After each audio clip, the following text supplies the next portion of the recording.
Hey everyone, and welcome back to the channel. So in today's head-to-head comparison, let's take a look at the 2025 Jeep Wrangler and the 2025 Ford Bronco. Now I've made full detailed reviews on both of these models if you want to see them in greater details, and today's review is not necessarily a trim-to-trim comparison. These are the two that I have to use for today's video, so we have a lot of similarities and a lot of features in both of these that you will see on other trim levels as well. So let's start off with the MSRPs. So this specific Wrangler is the 41 4xe. So this is a plug-in hybrid, which you do not have that option for the Ford Bronco. These start around $57,000 and can go upwards of $75,000 depending on the trim and how you spec it. Now this particular Bronco is the Heritage Edition. They start around $51,000. There is no limited Heritage Edition for 2025, which would be very similar in price as it was around $69,000 for the 24-year model. And for 2025, they have a Strobe Edition, which is around 75 grand. So we have some similarities in their MSRPs, again, just depending on how you spec these. Now for this particular Wrangler, this is powered by the 2-liter 4-cylinder turbo with that plug-in hybrid system. It's paired to an 8-speed automatic, and it pumps out 375 horsepower, 470 pound-feet of torque. For this specific Bronco, this has the 2.7-liter EcoBoost V6 paired to a 10-speed, and it pumps out 330 horsepower, 415 pound-feet of torque. There are several different engine options that you can go with, again, depending on the trim level that you go with. I have been able to compare the Wrangler 392 to the Bronco Raptor, so that has, both of those have a lot more power, of course. For both of these models here, they have a very similar curb weight at 5,200 pounds for the Wrangler and 5,300 pounds for the Bronco. 0 to 60 is going to be around 5.5 seconds for the Wrangler, closer to 6 seconds for the Bronco. And then they both have a towing capacity of 3,500 pounds. And the Wrangler has ground clearance at 10.8 inches versus 11.7 for the Bronco. So with those specs out of the way, let's take a general look at their exterior styling. For the Wrangler, even for this specific trim level, there's nothing too fancy up front. This is what you would see on pretty much every Wrangler available. There's the grille finished off in gloss black, LEDs, which is a package you can get. You'll notice the turn signals and some DRLs are on the fender flares there. And this model also has a steel front bumper. There's a steel skid plate underneath, and then you can actually take off the end pieces of that bumper. So if you want a better approach angle, you want to see more of that tire, it is a little bit configurable in that aspect. Now on the hood, the graphics will vary just depending on the trim level, but all of the Wranglers have these bump stops here because you can actually fold down the windshield. So if you want to do that, there's an area for it to rest. Really at slow speed situations, if you're at the beach or something like that, is when you would fold the windshield down. Now as we work our way to the Bronco, being the Heritage Edition, it just has a little bit different color design up front, but you'll notice Ford right in the middle and then LEDs for all of the lighting too.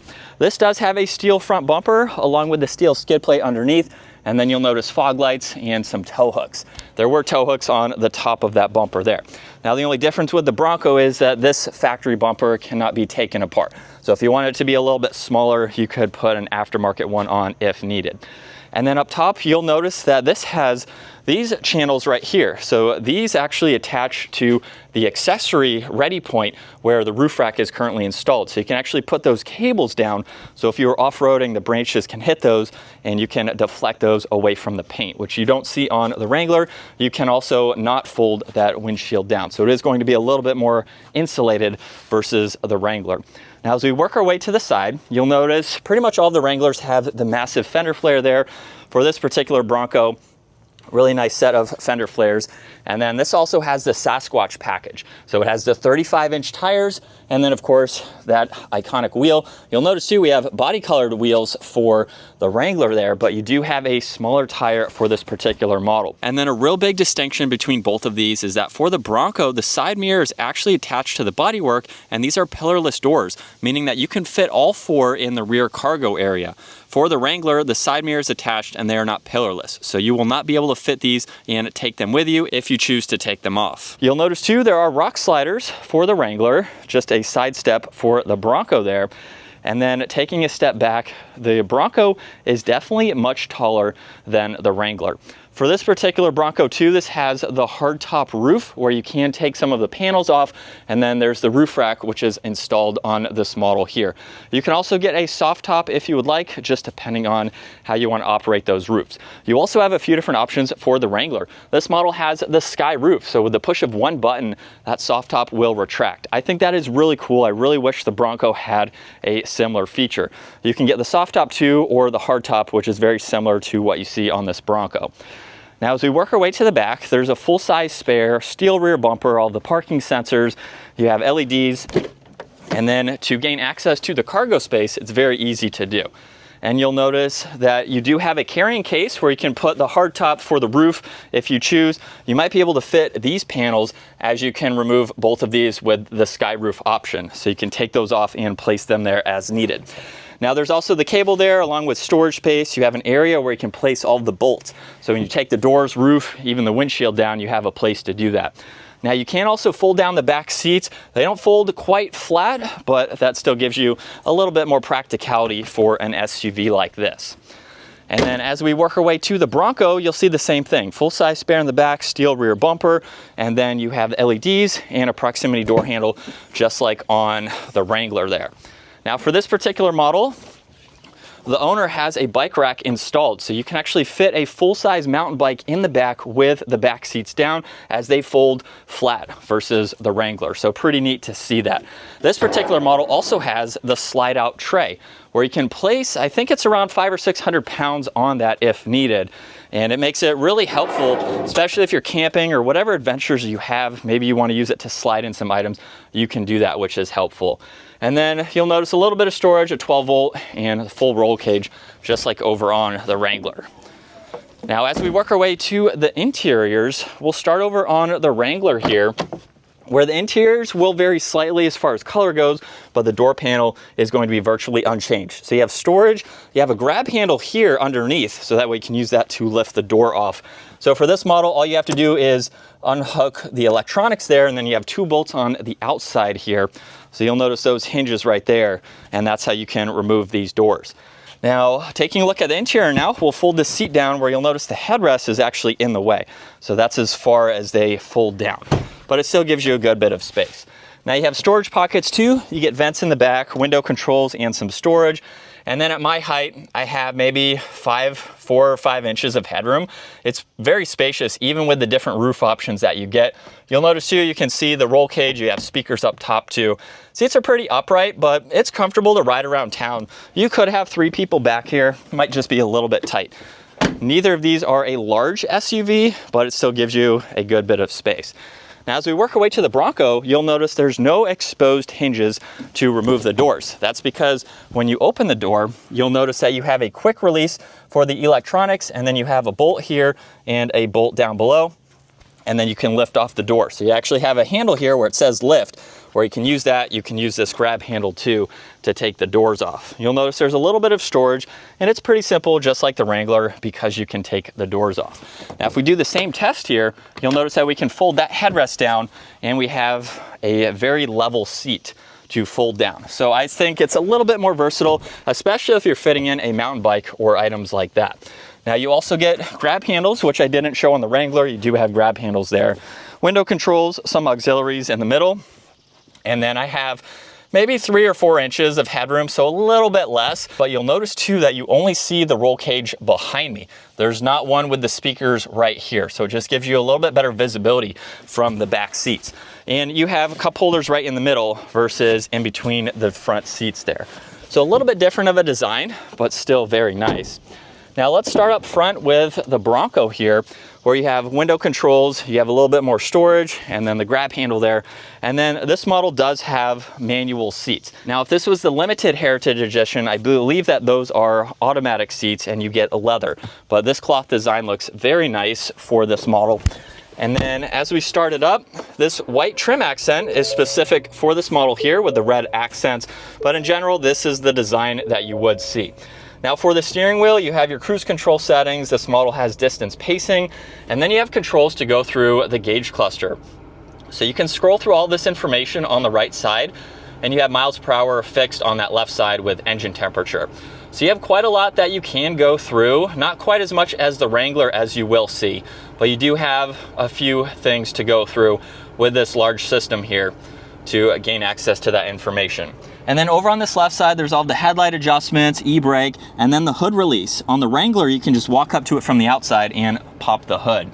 You have one air vent on this side, a little bit of storage up front where you can see some phone mounts currently, and then some off-roading goodies. Front locker, rear locker, the trail turn assist, traction control, and hazards is that last control. And then for the infotainment system, it's pretty easy to go through. So you have all these shortcuts down below, so you can quickly get through all of this. And then there's the split view, so you can go through info on that right side and still have info on the left side.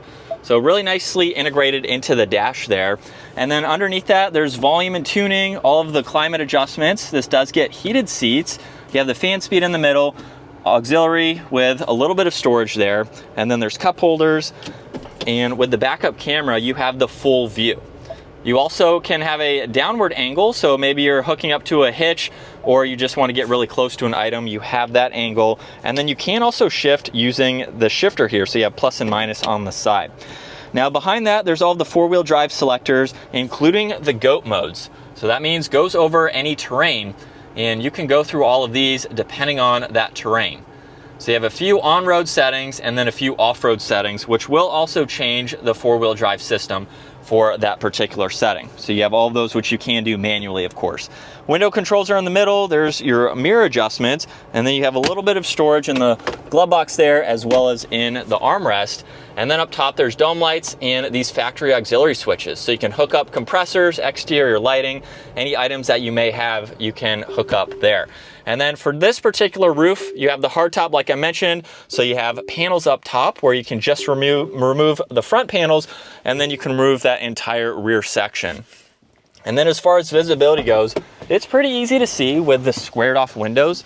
So you have a good bit of visibility, and that spare tire is not really in your way at all. Now as we work our way to the Wrangler, you'll notice for this door panel, you have a large storage net down below, and then your mirror controls and lock and unlock. Now for this particular model, the seats are also manually adjusting. So I'm not sure if the Rubicon would have automatic seats or not. But as we hop in, we'll start this up where we have some similar controls on the steering wheel, all of the cruise control settings on one side, and then you have a lot more to go through with this gauge cluster. So there are 10 different settings to go into depending on the information that you would like, and you can also customize some of this information depending on what you want to see in each corner. So you do have a good bit more that you can go through, and then fixed information on the left side and the right side. Now on this left side, there's the headlight adjustments, and then for this particular model being the 4xe, you have a few different driving modes to go through. Now you don't have any storage up top or as much as you saw in the Wrangler, and then you do have a smaller screen, but for the Wrangler, it is larger than the previous models. So you can go through all this information, get into some vehicle information here, where you have an off-road page, so you can monitor some of that. And then you even have the hybrid settings that you can get into and a few apps. Now underneath that, there's all of the climates like you saw in the Bronco. So you have your fan speed, heated steering wheel, heated seats, and then you have your regen braking for this particular model, a downhill assist, all of your audio adjustments. The window controls are also mounted here instead of near the armrest. You have some auxiliaries, factory auxiliaries down below, just like you saw in the headliner for the Bronco. This particular model only has a rear locker, and then you do have an off-road plus setting that you can get into. Now you do have your four-wheel drive selector, which is more of a shifter than a dial like you saw in the Bronco. And then when we put this into reverse, it's interesting that Jeep takes up part of that screen. So it makes this reverse angle a little bit smaller. Would be nice to see that full screen. You have a manual parking brake versus the electronic, and then you have cup holder storage, 2 areas to store items. You do have a much narrower glove box there. And then up top, there's the control for this particular roof. And then visibility is going to be about the same, to be honest. They're both boxy SUVs. With the 2.7 liter, this is a great engine option to go with. It has plenty of power and torque to get up to speed. So I have no issues with that. I've even been in the smaller 2.3 liter 4-cylinder, which I think is adequate, but I would go with this engine unless you're getting the Raptor where you get the 3 liter, which is a little bit larger, of course. But this is what it's like to be behind the wheel for the Ford Bronco. Really cool spot to be. I like the forward visibility that you have, small pillars up front, steep rake for that windshield. So it definitely gives it more of a boxy feel, but this drives very nice, very smooth for the type of SUV that it is. And with these larger 35-inch tires, obviously since they're from the factory, there's really not much tire noise. They're not mud grappler type of tires. A nice all-terrain tire, obviously, that a factory would put on a vehicle. So what I want to talk about now is the different driving modes. So we can go into electric now, where it still looks like you can shift, but if you hear it, it looks like the engine did kick in as I got on the throttle a little harder. But in the electric setting here, you will see the charge meter too on that right side. And we can just kind of coast in electric. Now I don't have a lot on the electric percentage, so let's put it into EV now, where we will just have the engine. So the battery is not going to provide us with any power. So significantly slower here, getting up to speed. So it just depends on the driving that you're doing for the day, which mode you would like to be in, along with taking a look at the videos where we've been able to take both of these off the pavement. They do incredibly well off-road. My one gripe with the Wrangler is its on-road driving. Since this has a solid front axle versus the independent front suspension on the Bronco, it's not going to be quite as smooth on-road. Now off-road, having that solid front axle, yes, it's going to be more beneficial, but for the 1% of people who are actually going to rock crawl that hard, the Bronco can actually hang with the Wrangler. So if you're looking for a more sound vehicle, one that's going to be smoother on road, that is going to go towards the Bronco. If you enjoy the Jeep, you just want the Jeep, maybe you're not a Ford person, the Jeep is still a great vehicle, but it does float a lot more out on the highway especially, and it has a lot more wind noise. But I will say the sky roof is something that I wish the Bronco had. That is the one thing on the Wrangler that I do like over the Bronco, is that roof. It's so much easier to just push a button to even take those back cargo windows out, and you're ready to go. So you don't have to worry about storing that massive roof somewhere if you choose to take it off. So personally, I used to own a Jeep Wrangler. I would go with the Ford Bronco if I were to get an SUV like this again. I think they are both great, but if you do a lot more driving on road, the Bronco is going to be a lot smoother for your day-to-day driving. So comment down below and let me know your thoughts. Would you rather go with the Jeep Wrangler or the Ford Bronco? Let me know. If you enjoyed today's video, give it a huge thumbs up and consider smashing that subscribe button so you can stay up to date with our daily uploads. I will see you all in the next video.